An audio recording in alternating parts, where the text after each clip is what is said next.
Hello and welcome back to the Missing 411 podcast. Today we are deep in the quiet, snow-dusted serenity of the Flathead River Valley, just below Hungry Horse Reservoir. The weather's turning, the snow wants to fall, and the woods feel immensely cold and silent. But don't let this deceptive beauty fool you. Underneath this peace, a profound darkness is unfolding across America. We are going to discuss two critical, disturbing events, one involving the disappearance of healthy wildlife, the other, the grotesque vanishing of a U.S. soldier on public land. Both share a terrifying common thread, a sweeping silence from the official channels and an unnerving lack of answers. We must pay attention to the shadows in our wilderness, because something is changing out there. First, let's talk about the silent disaster, chronic wasting disease, or CWD. This prion-based affliction is devastating our deer, elk, and moose populations, and it's the same biological killer behind the mad cow disease crisis years ago. This is the truth. CWD is always fatal, and the prions are nearly impossible to eliminate once they contaminate an environment. We're looking at the largest wildlife disaster in modern American history, yet our federal government remains stubbornly silent.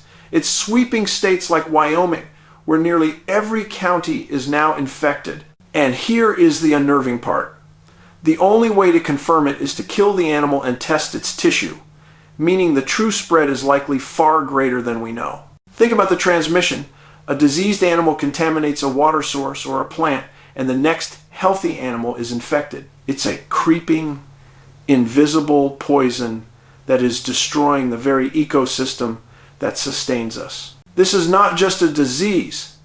It's an environmental catastrophe actively happening right now, demanding urgent attention we are not getting. And here is the profound fear that links this to our work on the Missing 411 podcast. Official sources claim CWD has not crossed into humans yet, but the symptoms of this disease, once manifested in a person, are terrifyingly identical to Alzheimer's and dementia. With an incubation period potentially spanning 20 or 30 years, could the epidemic already be underway, hidden in plain sight? Now, let's transition to a chilling case that occurred on National Park Service property, sharing the classic hallmarks of an unresolved vanishing on public land.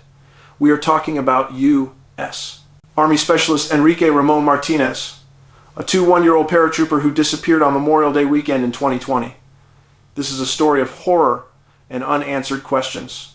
Enrique was camping with 6 fellow soldiers at the remote Cape Lookout National Seashore in North Carolina, a sliver of land accessible only by boat. His companions claimed that just before midnight, he simply got up, wearing only shorts and sandals, and walked into the sand dunes. They say he didn't speak, and he left his phone and wallet behind, a detail often present in our unexplained, missing 411 cases. The 6 soldiers waited until the following evening to report him missing, a delay that is suspicious and disturbing. 6 days after his disappearance, the truth surfaced, a piece of evidence so horrific it shook the foundations of the investigation.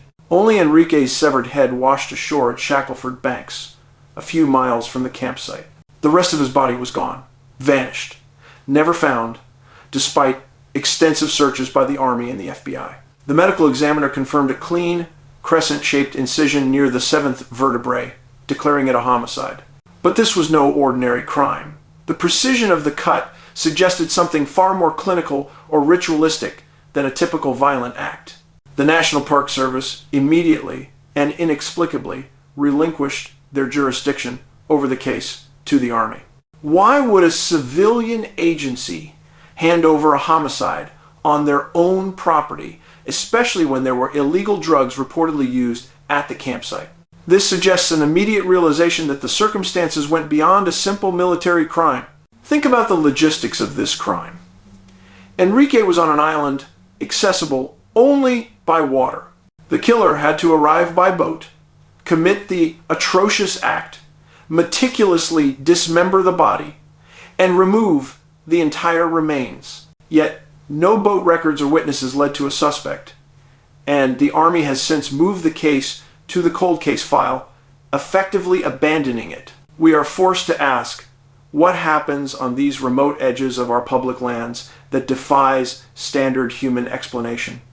Let's consider a terrifying possibility often whispered about in the high strangeness files. Could Enrique have encountered a localized dimensional rift? Imagine he walked into the dunes, not drawn by nature, but by an unseen force, a shimmering, brief tear in reality that appears sporadically in remote wilderness areas. An encounter with an entity from that other side, something that has no motive we can understand, only a capacity for terrifying clinical violence. This entity attacked him, leaving the horrifying signature of the severed neck, and the bulk of his body was pulled through the rift, consumed by a space we cannot access. Only the head, a grim, severed trophy, was left behind to wash ashore, specifically positioned to confound human law enforcement and signal the truth of the encounter. The National Park Service may have recognized the signs, the sudden, total disappearance of the body, the grotesque surgical precision of the wound, and realized the explanation was too vast, too frightening, to admit publicly.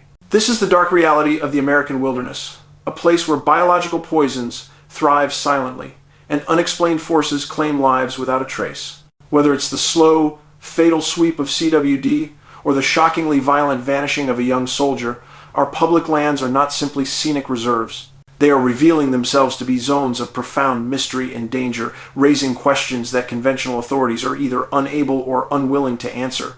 The snow is falling faster now, the wind is growing colder, and the grim reality of what happened to Specialist Martinez and what is happening to our wildlife hangs heavy in this cold air.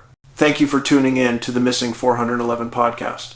Be safe out there, be aware, and always keep your mind open to the things that official reports choose to ignore.